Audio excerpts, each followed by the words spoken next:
Jadi kita di sini lagi ada di tambang PT SJL yang ada di Lembang. Dari sini full team berlima. Ada Wita, ada aku, ada Jaira, ada Alfitri, ada Ibe. Kegiatan tambang di Galian C, kegiatannya meliputi satu stripping. Stripping itu pengupasan area tambang seperti pepohonan atau kering. Yang kedua itu pengupasan, ya, pengupasan tanah. Yang ketiga itu proses digging, pembongkaran material tambang. Nah, setelah dibongkar itu menggunakan alat ekskavator atau dikenal dengan backhoe. Proses ini adalah mesinnya, yang ini mesin pencasar. Jadi secara umum seperti itulah kegiatan tambang. Terus silakan mau nanya apa lagi? Aku mau nanya, Bapak kira-kira udah berapa lama kerja di sini? Dari tahun 2013, jadi sekitar sekarang 2026 sudah 13 tahun.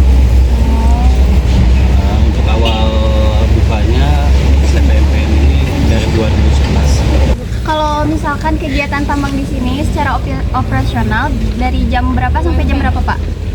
Secara operasional ya umum sih sebetulnya dari jam 7 sampai jam 4. Tapi itu untuk satu shift. Satu shift itu 8 jam. Kalau shift kedua dari jam 4 sampai jam sekitar 11 atau 12.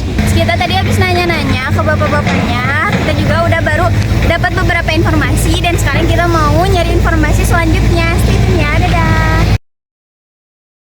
Kalau di sini pernah ada kayak longsor, kejadian longsor atau debu yang berlebihan gitu? Kalau kejadian longsor yang menyebabkan kecelakaan kerja sampai meninggal dunia belum ada.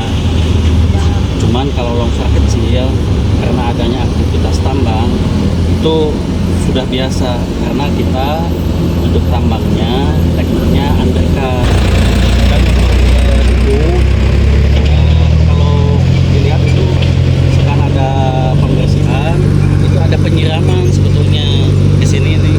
Kalau memasuki musim kemarau untuk minimalisir dampak lingkungan akibat debu, ini ada penyiraman untuk di kita sehingga debunya tidak terlalu pekat gitu, tidak terlalu mengganggu kenyamanan warga di sekitar galian tambang.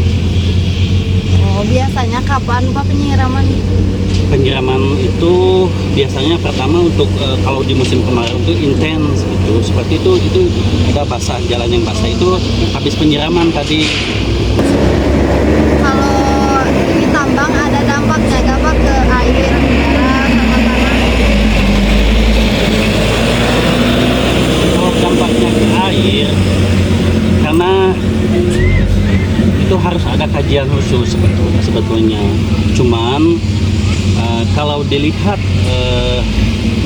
dari awal mulanya bukit yang kita tambang di sini itu bukan hutan konservasi yang diperuntukkan untuk penampung air, melindungi hutan dan melindungi pepohonan dan binatang.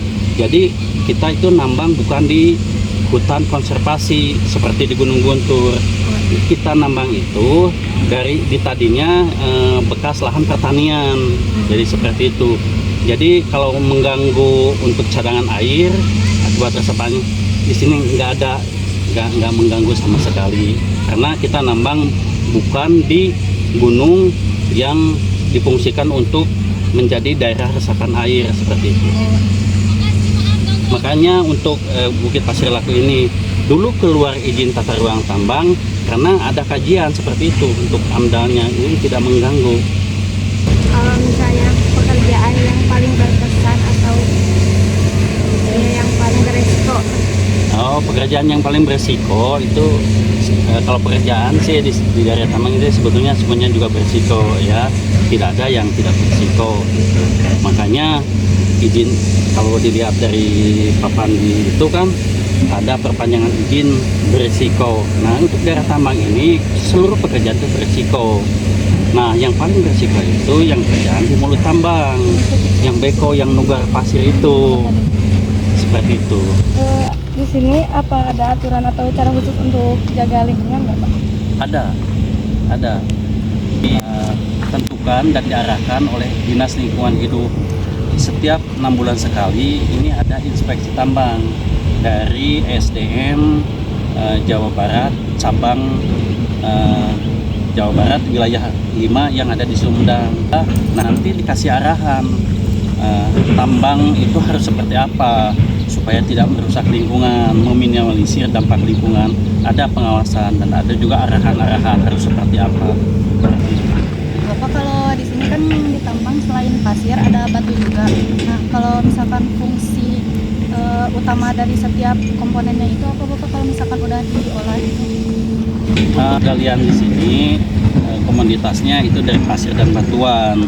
Kalau untuk pasir biasanya untuk kalau untuk pasir pasang ya itu biasanya dipakai untuk bahan pembuatan perumahan seperti itu ya. Dan kalau batuannya ini dipakai untuk fondasi.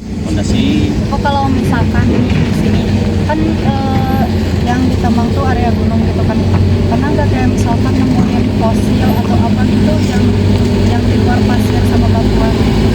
Dan kalau ditanyakan ini ada fosil atau tidak, sampai saat ini belum ada fosil. Soalnya kalau melihat dari tekstur kontur tambang ini kebanyakan pasir. Biasanya kalau fosil-fosil itu di banyak yang tanah. Kalau lapisan yang banyak tanah ke bawahnya biasanya ada fosil. Kalau pasir dan batuan seperti ini jarang sekali ada fosil seperti itu, Pak. Ya.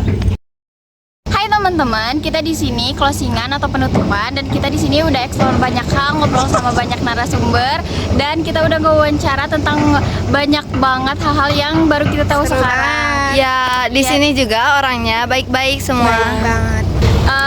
Ya intinya di sini seru banget, kita panas-panasan tapi worth it banget guys. Ya, dari awal baik-baik perjalanan banget. sampai sekarang ke sini dan mau Dibebasin. pulang, benar-benar belajar banyak hal. Terima kasih Ustaz Hamdan. Bintang 5 buat tambang. Kita Dadah. mau rate Pamit bintang undur deh. 5 di sini. Bye bye. Ya, bye. Maybe no one will knows if I disappear, but time